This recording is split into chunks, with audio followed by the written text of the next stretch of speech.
नमस्कार भाई लोग। कल एक इंटरव्यू आया है अरविंद अकेला कल्लू जी का।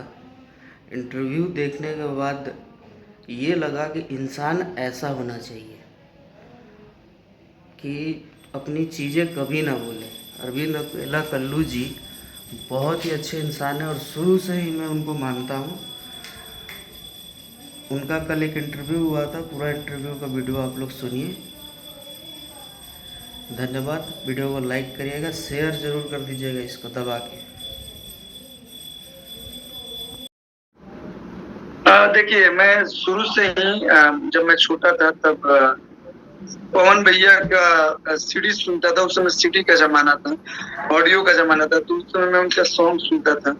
और शुरू से इच्छा था कि अब इस चीज को लोग, जैसे मैं अभी बोल रहा हूँ, ठीक है, मेरा एक नाम हो गया, और मैं जब ये बात बोलता हूँ तो कुछ भाई बोलते हैं कि तुम ये करते हो वो करते हो। थोड़ी बहुत क्या है कि जहाँ पॉजिटिव बात होती है वहाँ निगेटिव होती है, तो मैं वो सब पे ध्यान नहीं देता हूँ। मैं आप सभी को बता दूं कि जब छोटा था तो मैं उन्हीं का गाना सुनता था, तो मैं उनको अपने मन ही मन गुरु मान लिया। हमारा रिश्ता एकलव्य और द्रोणाचार्य वाला है। ना पवन भैया मुझे हारमोनिया का रेट पकड़ा है, ना ही मुझे आके बताया कि बेटा ये गाना करो, ऐसे करो। बस मान लिया तो मान लिया। तो मुझे उनके साथ एक सपना था, ड्रीम था कि मैं उनके साथ स्टेज शो करूं, गाना गाऊं, फिल्म करूं। और देखिए भगवान भी बहुत जल्द एक मैंने शो किया बलिया में, शुरुआत में एक एल्बम के बाद में, जहाँ पे मुझे 3 बजे सुबह में एंट्री मिली थी।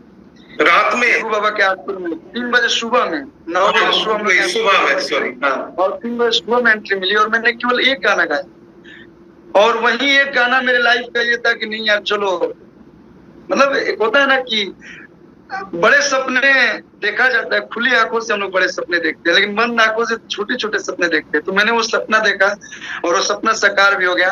और पहली फिल्म मैंने किया वो भी पवन सिंह जी के साथ ही, उसमें केवल एक मेरा गाना था। तो इसको बोल सकते हैं कि ये दर्शकों का मोहब्बत और मेरा जो मन से मानना होता है, भगवान भी सुनते हैं, तो मैंने उनको माना। और पहली फिल्म और पहला स्टेज शो उनके साथ हुआ और मुझे बहुत अच्छा लगा। और आज आशीर्वाद है आप सभी दर्शकों का कि मैं सोलो फिल्म और सोलो एल्बम बहुत बढ़िया।